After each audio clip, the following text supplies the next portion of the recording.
तन्न इन्द्रो बृहस्पतिः शन्नो विष्णुरुक्रमः नमो ब्रह्मणे नमः। নমস্কার, আমি সৌরভ, দৈববাণী অ্যাস্ট্রোলজি বাংলায় আপনাদেরকে স্বাগত জানাচ্ছি। আজকে কন্যাকে নিয়ে আলোচনা। সেপ্টেম্বর মাস 2024 সাল কন্যা রাশির কেমন যাবে সেটা নিয়ে আপনাদের সামনে আলোচনা করব। ইভেন্ট ওয়াইজ দেখব, ট্রানজিটগুলো দেখব, সমস্তটা দেখব এবং পরিশেষে অবশ্যই কিছু রেমেডি আপনাদের সামনে দেব। দৈববাণীকে সাবস্ক্রাইব করে রাখুন এবং অবশ্যই নোটিফিকেশান বেল আইকনটি প্রেস করে নিতে ভুলবেন না, যাতে যখনই নতুন ভিডিও আসে সেটা সবার আগে আপনাদের কাছে পৌঁছে যায়। আর অবশ্যই ভিডিওটা ভালো লাগলে লাইক এবং শেয়ার করবেন।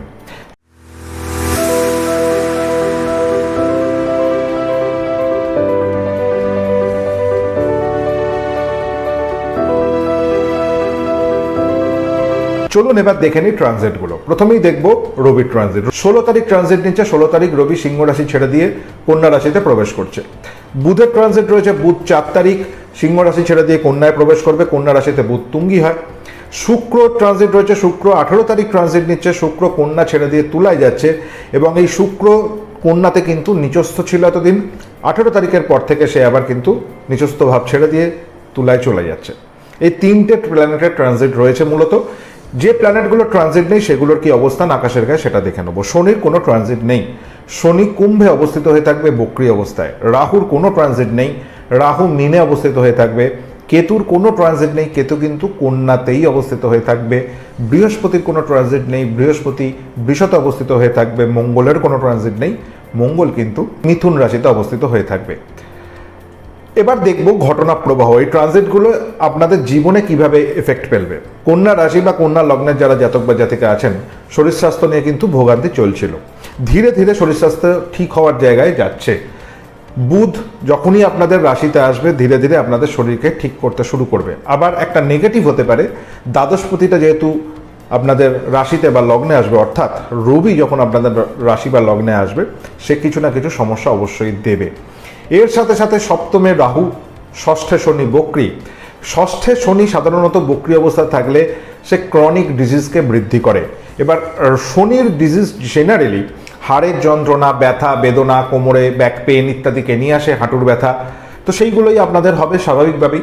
আর কেতুটা যেহেতু রাশিতে রয়েছে, আপনাদের স্কিনে কিছু না কিছু অ্যালার্জি, ইনফেকশন এই টাইপের প্রবলেম কিন্তু দেখাতে পারে, তবে সেটা খুব ম্যাসিভ আর হবে না, কারণ শুক্রটার পজিশনও খারাপ ছিল। শুক্রটা এখন ঠিক হয়ে যাবে, তো ধীরে ধীরে আপনাদের হেলথ কিন্তু ভালোর দিকে যাবে। কিছু ক্ষেত্রে অর্থ ব্যয়ের একটা জায়গা রয়েছে শরীর স্বাস্থ্যের ক্ষেত্রে, অর্থাৎ শরীরের জন্য অর্থ ব্যয় এটা কিন্তু আপনাদের চলছে এবং এখনও চলবে। এটাও কিন্তু এখনও আপনাদের মাথায় রাখতে হবে এবং এই ব্যাপারে যথেষ্ট সতর্কতা অবলম্বন করা দরকার। অর্থনৈতিক ক্ষেত্রটায় আসবো। অর্থনৈতিক ক্ষেত্রটা শুভ অবস্থান, অর্থ আগমন আপনাদের হবে, তবে বেশিরভাগ ক্ষেত্রেই ফাটকা রোজগারের একটা চান্সেস রয়েছে। হঠাৎ কিছু হাতে টাকা আসা, আবার হঠাৎ টাকা বেরিয়ে যাওয়া, হঠাৎ টাকা ব্যয়, এই জায়গাটা রয়েছে। ঋণ হওয়া এবং কিছু পুরনো ঋণ পরিশোধ হওয়া, এই দুটো ক্ষেত্রে কিন্তু কন্যার রয়েছে। এবং আপনারা কিন্তু ইলিউশনের শিকার হচ্ছেন, অর্থাৎ ভাবনা চিন্তা আপনারা যেরকম করছেন, যে একটা প্ল্যান করলেন, ধরুন অমুক জায়গা থেকে আমার 2000 আসবে, তমুক জায়গা থেকে আমার 20,000 আসবে, এই প্ল্যানটা কিছুতেই সাকসেসফুলি আপনাদের মিট হবে না। আপনারা একরকম প্ল্যান করবেন আর একরকম ব্যাপারটা হবে।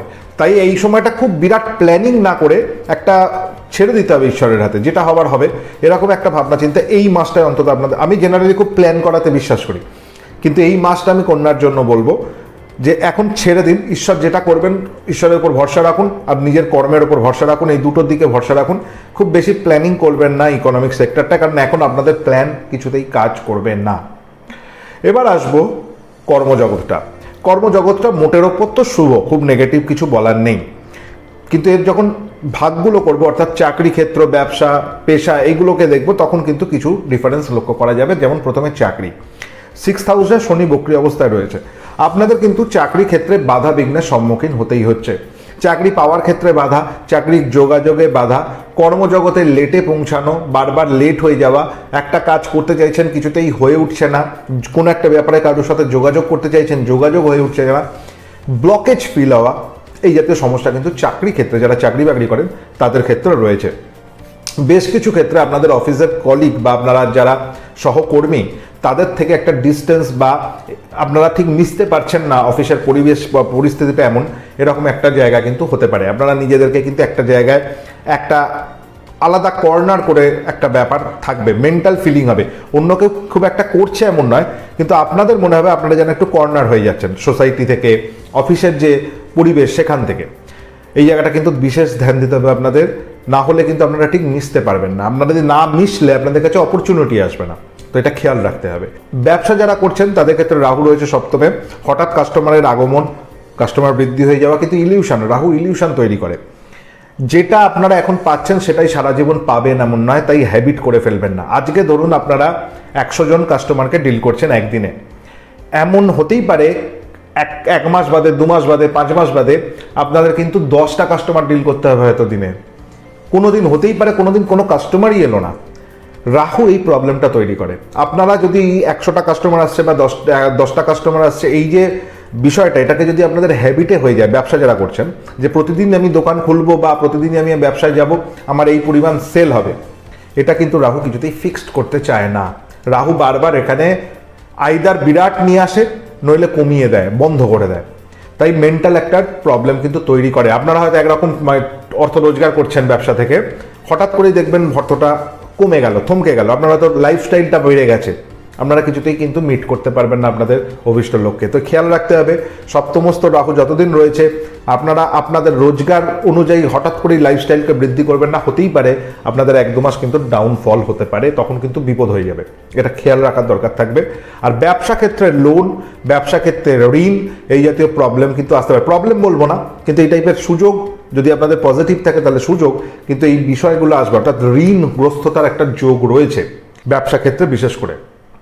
পেশাজীবী যারা মানুষ আছেন তাদের ক্ষেত্রে শুভ অশুভ একটা মিশ্রিত ফলাফল, খুব অশুভ নয়, শুভ থাকবে। কিন্তু শনি যেহেতু পঞ্চমপতি, আপনাদের ল্যাথার্জি আসবে, কাজে অ্যালার্জি, কাজ দেরি করে করা, টাইম মতো মানে জিনিসটাকে ঠিক না করা, স্কেডিউল মেনটেন না করা, ম্যানেজমেন্টের সমস্যা, টাইম ম্যানেজমেন্ট, মানি ম্যানেজমেন্টের সমস্যা, ম্যানেজমেন্টের সমস্যা, কর্মচারীর সাথে ঠিকমতো কথা না বলতে পারা, আপনাদের সেলস ঠিকমতো করতে না পারা, বিভিন্ন রকম সমস্যা হতে পারে। কিন্তু অর্থ আগমন, পেশাজীবী যারা মানুষ আছেন তাদের যে অর্থের কাজ করে যে অর্থ পাওয়া, সেটা কিন্তু পাবেন, কিন্তু সেটা আপনাদের প্ল্যানিং মতো হবে না, সেটা এই মুহূর্তে প্রকৃতির হাতে। প্রকৃতি যদি মনে করে যে আপনাকে এই মাসে পুরো টাকা দিয়ে দেবে, পুরো টাকা দিয়ে দেবে, যদি মনে হয় না এখন দেবো না, দেবে না, আপনাদের কিন্তু সেটা মাথায় নিয়েই চলতে হবে। এরপর আসবো বিবাহ বা বিবাহিত জীবনের ক্ষেত্রটা। সপ্তমস্ত রাহুর অবস্থান বিবাহ বা বিবাহিত জীবনের ক্ষেত্রটা খুব শুভ নয়। 7th হাউসে রাহু সাধারণত হঠাৎ করে বিয়ের যোগাযোগ তৈরি করায়, হঠাৎ করেই হয়তো বিয়ের কথা হয়ে গেল, 1-1.5 মাসের মধ্যে বিয়ে হয়েও গেল, এরকম হতে পারে। আর একটা জিনিস করায়, সপ্তমস্ত রাহু এই হঠকারী সিদ্ধান্ত নেয় বিয়ের ক্ষেত্রে, যার ফলে ঠিকমতো জাজমেন্ট না করা, দুটো ফ্যামিলি হয়তো ভালো করে দেখলো না, দুটো মানুষ হয়তো দুজনকে ভালো করে জাজ করলো না, হয়তো চার্টটা মেলানো না, ম্যাচমেকিং করালো না, যার ফলে কিন্তু ফ্যামিলি লাইফের ডিস্টারবেন্সের একটা জায়গা তৈরি করে দেয়। সেই জায়গাটা কিন্তু রাহু করছে। আপনাদের চার্টে যদি রাহুর দশা, অন্তর্দশা চলে, তাহলে জানবেন এই সমস্যা আপনাদের ভীষণভাবে ট্রিগার হচ্ছে। তো এটা খেয়াল রাখতে হবে। বিবাহ বা বিবাহিত জীবনের ক্ষেত্রটা কিন্তু খুব শুভ এই মাসটা আমি বলতে পারছি না, হঠকারী ডিসিশনের ফলে সমস্যা আসতে পারে। সন্তান ক্ষেত্রটা নিয়ে আসবো। সন্তান ক্ষেত্রটা শুভ অশুভ মিলিয়ে এক্ষেত্রেও একমাত্র প্রবলেম করবে শনি, বাকি অন্যান্য প্ল্যানেটের জায়গাগুলো খারাপ নয়। বৃহস্পতি নবমে অবস্থান, এটা একটা শুভ অবস্থান, কিন্তু মুশকিল করছে শনি। স্যাটার্ন 6th হাউসে গিয়ে বক্রী, শনি যতদিন না মার্গী অবস্থায় ফিরছে, সন্তান স্থানটা খুব বিরাট ভালো এটা কিন্তু বলা যাচ্ছে না। আমি বলবো একটু ওয়েট করে যান, যদি আপনাদের হাতে সময় থাকে একটু ওয়েট করে যান, বা প্রপার মেডিকেল গাইডেন্স নিন এবং অ্যাস্ট্রোলজিক্যাল গাইডেন্স নিন। এই দুটো গাইডেন্স নিয়ে আপনারা এগোন, তাহলে হয়তো ব্যাপারটা অনেকটা স্মুথ হতে পারে। এবার আসবো প্রপার্টি বা তার সাথে সাথে মামলা মোকদ্দমা, এইটাকে আমি একসাথেই বলবো। প্রপার্টি ক্ষেত্রটা অত্যন্ত শুভ। প্রপার্টি প্রাপ্তির জায়গাও রয়েছে, প্রপার্টি হঠাৎ করে প্রাপ্তির যোগ, এবং আপনারা প্রপার্টি কিনবেন ভাবছেন, বা হয়তো প্রপার্টি হয়তো নাম ট্রান্সফারের কোনো ব্যাপার আছে, বা এইরকম ব্যাপার স্যাপারগুলো কিন্তু আপনাদের মোটামুটি হবে। কন্যার আর একটা ব্যাপার হচ্ছিল প্রপার্টি সেলিং। প্রপার্টি সেলিংয়ের জায়গাটা ব্লক ছিল। শুক্রটা 18 তারিখ ট্রানজিট নিয়ে তুলা গেলে আপনাদের প্রপার্টি সেলিংটাও কিন্তু ঠিকঠাক হবে, অর্থাৎ প্রপার্টি সেল হয়ে যাওয়ার একটা সম্ভাবনা তৈরি হবে। যারা সেল করতে চাইছেন হচ্ছিল না, তাদের ক্ষেত্রে কিন্তু জায়গাটা ওপেন হয়ে যাবে। মামলা মকদ্দমা লিটিগেশনের সম্ভাবনা বিশেষ নেই, যদি থেকেও থাকে সেটা আপনাদের এই মাসটা খুব ভোগাবে না অন্তত। এবার আসবো অস্থাবর প্রপার্টি 2 চাকা বা 4 চাকা কেনার ক্ষেত্রে কোনো বাধা নিষেধ এই মাসে নেই, আপনারা কিনতে পারেন, অবশ্যই ভালোভাবে দেখে শুনে কিনবেন। আর যারা 2 চাকা বা 4 চাকা চালান নিয়মিত তাদেরকে রিকোয়েস্ট করব ল অ্যান্ড অর্ডার মেনে চালান এবং নিজের সেফটি সিকিউরিটি এগুলোকে মেনে অবশ্যই আপনারা 2 চাকা বা 4 চাকা কিনুন এবং চালান। এবার আসবো পড়াশোনা, এডুকেশন। অত্যন্ত শুভ অবস্থান গোটা রাশিচক্রে এডুকেশনের সেক্টরটা কন্যার সবচেয়ে শুভ।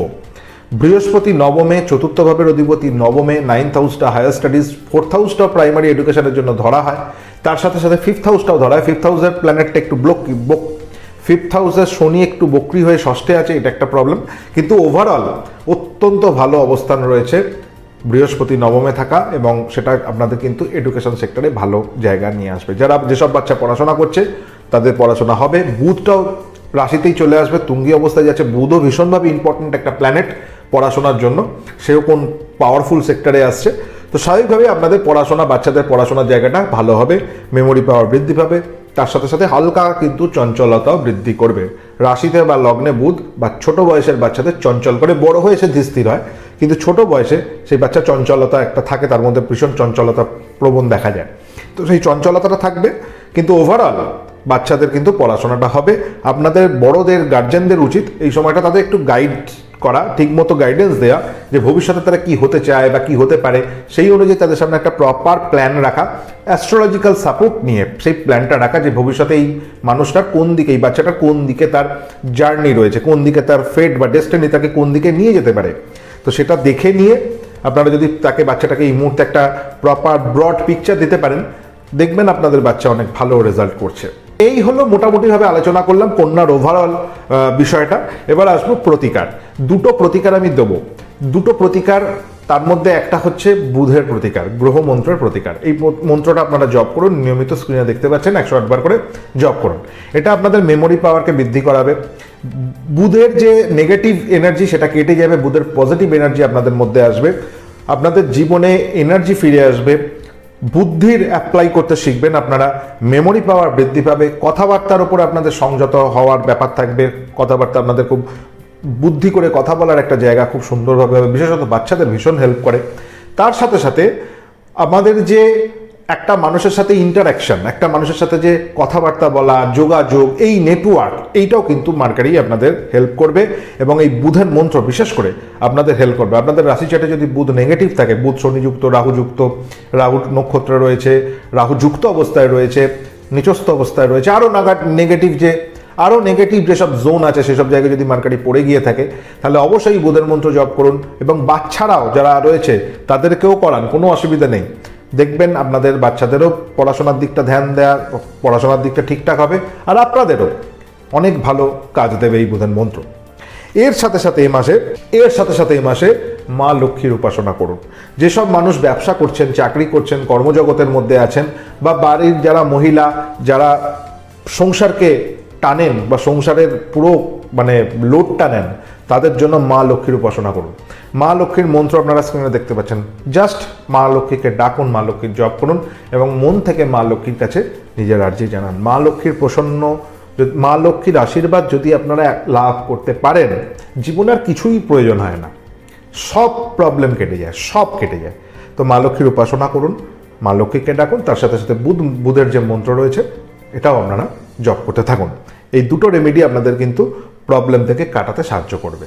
আর পার্সোনাল হরোস্কোপ দেখিয়ে অবশ্যই নিজেদের যে পার্সোনাল রেমেডি হওয়ার ন্যাটাল চার্ট বিশ্লেষণ করে সেটা অবশ্যই করিয়ে নিন। নিচেদের যে ফোন নাম্বার রয়েছে, কখন কোথায় বসে জেনে নেবেন, অবশ্যই একটু প্রায়র অ্যাপয়েন্টমেন্টের ব্যাপার থাকে, ফোনে জেনে নেবেন কোথায় কীভাবে বসি, অবশ্যই যোগাযোগ করুন। আশা করি আমি আপনাদের অন্তত আমার বিদ্যা বুদ্ধি অনুযায়ী হেল্প করতে পারবো।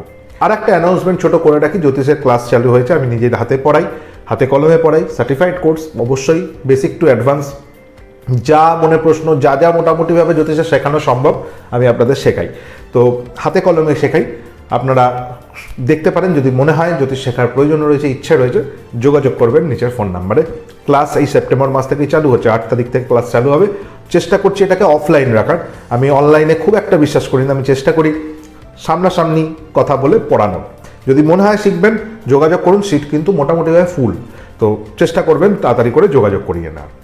বিদায় নিলাম, দেখা হবে নেক্সট ভিডিও। যেতে যেতে বলবো অবশ্যই দৈববাণীকে সাবস্ক্রাইব করুন, তার সাথে নোটিফিকেশন বেলটা প্রেস করে রাখুন, যাতে যখনই নতুন ভিডিও আসবে সেটা আপনাদের কাছে পৌঁছে যায়। আর ভিডিওটা শেষ পর্যন্ত দেখার জন্য ধন্যবাদ। ভালো লাগলে লাইক, শেয়ার, কমেন্ট করতে ভুলবেন না। বিদায় নিলাম, নমস্কার।